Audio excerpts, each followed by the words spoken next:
Islanders, so many of you have asked the question. Let's take a deep dive. What's going on with the two largest cruise ships in the world? We saw a power failure on the Utopia of the Seas several days ago. Now the Icon of the Seas is being pulled, canceling an entire cruise, and Royal Caribbean's not really sharing why this is taking place. We're going to tell you everything we know on the show today. We're going to share what Royal Caribbean is doing for passengers who are affected, and we'll share news of what is to come as well. We're also going to share news from Carnival Cruise Line as they're testing out a change in their specialty dining restaurant, Fahrenheit 555. Is it a good change? Is it something that's fair? We will talk about that as well. We all need some time on the islands. Let's go there now on Island Time.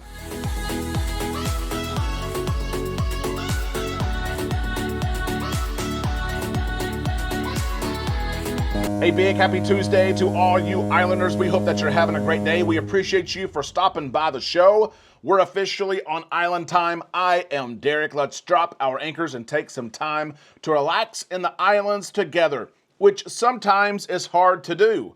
When things affect your cruise, Mother Nature, mechanical issues, and things like that, it's tough to do. And we're going to share some news today. We're going to start the show with some news that has many scratching their heads, asking what's going on. The two largest cruise ships in the world have seen issues within days apart, and many people are wondering what's going on. Is this a coincidence or not? I don't think it is, but let's share the news here. First off, if you like staying up to date with cruise news, with cruise vlogs, with ship tours, with everything going on, be sure you're subscribed to the channel. Be sure you are an official Islander. We're on 4 different ships, 4 different cruise lines. The next 4 months, we would love to share everything that we're going to experience with you. Of course, we'd love for you also to share your experiences. You can do that on our Facebook page, post pictures, videos, reviews. Be sure to join that Facebook page as well. Let's talk about Royal Caribbean. The Icon of the Seas, the Utopia of the Seas, the 2 largest cruise ships in the world. We'll start with the smaller issue first. The Utopia of the Seas, just days ago, experienced a power outage. This takes place from time to time. I know it can be scary, especially if you're on board and the power goes out. Lights go out, the elevator stops, the music stops, the speakers don't work, the air conditioning stops. That's exactly what took place on board the Utopia of the Seas. And like I said, this takes place from time to time. The passengers were enjoying a day at sea while the ship was headed to Perfect Day at Coco Cay. The power went out, elevators stopped working, fire doors, water pumps stopped working, the air conditioner stopped working as well. That can be the most frustrating, right? The captain came on the speaker as he should. Here's what he shared. While the power was restored just a few minutes later and affected systems reconnected, the full function of our air conditioning did not come back online. This has caused an increased temperature around the ship. Our technical teams is, of course, working full speed to get this resolved with the full support of our shoreside experts. They encouraged those passengers who are indoors to stay away from doors that would open and let that warm air in, because it's uncomfortable to be on a cruise ship and to be warm sometimes. And so the air conditioner was restored. Power was restored. This was a fix. We don't know what happened, why the power went out. Royal Caribbean never released that. Think about the number of people that are using power at the same time. Think about the number of devices and systems that are online. This happens from time to time. It's not a big deal. It's not, but I wanted to share it because the issues that the Icon of the Seas is having is now shining light on what happened on the Utopia of the Seas, and some people are making a big deal, more of a big deal than what it should be. Let's talk about the actual bigger issue. That's because a cruise is actually going to be canceled on board the Icon of the Seas. The ship is less than 1 year old. Amanda and I have cruised on the ship. She is beautiful. It's amazing to see what Royal Caribbean has done and how the ship moves and how the whole process takes place.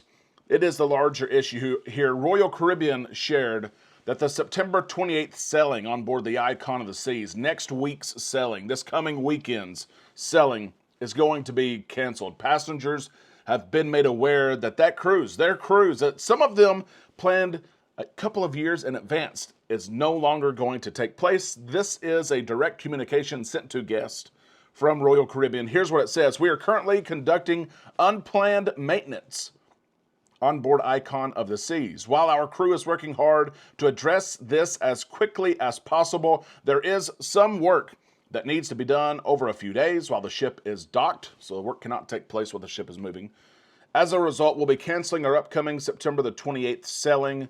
Crushing news to those who have planned so far in advance and really got a good deal. We'll talk about that here in just a second. Got a good deal on their pricing. We're going to talk about that.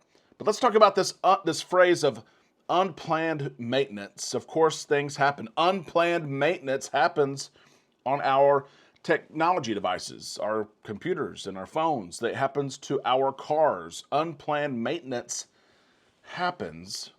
We just wish sometimes that in situations like this, Royal Caribbean would share what is the unplanned maintenance. We can try to guess what it is. The ship is sailing right now. The ship had to cancel a call at St. Thomas. They're headed for St. Martin. The ship is not going full speed, the normal 22 knots that we see. It's slower at 15. So some have said that this could be a propulsion issue. It's not confirmed by Royal Caribbean. And just because the ship is going slower right now doesn't mean that it's a propulsion issue. The ship may have plenty of time to make it to St. Martin, and that's why they're going the speed that they're going. Those passengers who are currently sailing will receive a one-day prorated refund back to their account. If they don't use the onboard credit, it will go back to their form of payment. So they are being reimbursed for some of the things that are going on board right now. The September 28th cruise, those passengers are receiving a refund, a 100% refund, and a 100% future cruise credit. We see this oftentimes, and it's usually very generous, right? You get your money back, plus whatever you paid, we'll give you 100% in future cruise credit. Here's the problem, though. The Icon of the Seas is so popular. Those that booked the Icon of the Seas 2 years ago, I've seen stories where they paid $2,800, $3,100 for their cabin. And now their September 28th cruise is canceled. They cannot go. They receive their refund plus 100% future cruise credit, which gives them, $5,000 or $6,000. But right now, if you look at Icon itineraries and pricing, there's some people who, with their refund and the 100% future cruise credit, can't book another cruise on the Icon of the Seas. That's the ship that they want to go on. They don't have to use it on the Icon of the Seas. They can use it on any Royal Caribbean ship and voyage. But they want to sail on the Icon. And now they're saying that they, with these two credits, that they cannot book a cruise on board the Icon. I feel for those passengers, they do have an argument. Maybe Royal could have done something different. Maybe they said, hey, find a cabin that you paid for, your cabin category. Let's see if we have an opening in the future month or maybe a year before we can get you back on board, but we'll get you back on board at no cost to you. Maybe that should have been an option. We'll keep you on Icon. We're not going to let you sail till August or September of next year, but we'll let you on. We'll transfer you for free. I think that should have been an option because there are some people who, with a refund, with a credit, can't book the Icon. Islanders, let us know what you think in the comment section below. What do you think that this unplanned maintenance could be? Do you think Royal Caribbean has handled this the right way? I think they do have for the most part. I think they just should have given an option for those who were booked on Icon to stay on Icon.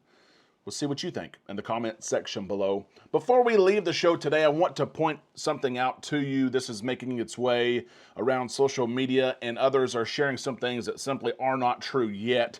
Carnival is testing a change in Fahrenheit 555. Right now, the change, as far as we can see, is only on 3 ships. The steakhouse on Carnival is great. We've seen the price of the steakhouse and other specialty dining venues keep climbing over the years, right? I think it's $49 now for adults to eat at the steakhouse. But there's a change taking place. A passenger who recently sailed on board a Carnival ship shared this with John Hild. There's a rumor has it that the steakhouse no longer includes a selection of sides. As you know, before they had baked potatoes, they had sauteed mushrooms, they had broccoli and mashed potatoes and onion rings and mac and cheese. You could order a couple of these sides if you wanted to, and they were pretty generous sides, honestly. This cruiser says, we're not seeing that. They say that the steakhouse no longer includes a selection of sides, but that the entrees come with mashed potatoes and carrots. Do you have any information on this? She asked John Hill. John Hill responded and said, that is correct.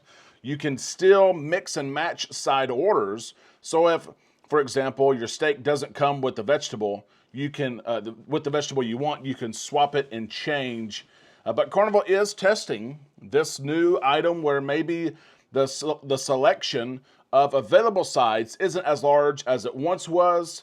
And maybe some have reported even that the portion sizes are smaller. I don't know if that's the case. I do know this. We've been to the steakhouse many times. It comes with your appetizer. You can also get a salad or a second appetizer. It comes with your entree, and it comes with a dessert. I've never left the steakhouse hungry, ever. So I'm sure the sides, again, a lot of times, there's a lot of us that don't eat all of the sides because we like the appetizer and the entree and the dessert. This is as well could be a sustainability issue. You know that Carnival's seeing a lot of food waste, maybe on side items. They're trying to combat that. I don't know. I do know that passengers are paying a lot for this meal. Maybe they expect to have those sides. Islanders, let us know what you think in the comment section below. This is being tested on 3 ships. Do you want to see it expanded across the fleet? Or should they leave things as they are, especially with the increased prices? Let us know in the comment section below. That is the cruise news for today. We hope you enjoyed just a few minutes of taking your break, your lunch hour. Maybe you're at home watching this after your day is done. Thank you for taking some time to relax right here in the islands. We can't wait to see what you think in the comment section below. We'll see you there, of course. We'll see you on Facebook, and we'll see you tomorrow right here on Island Time.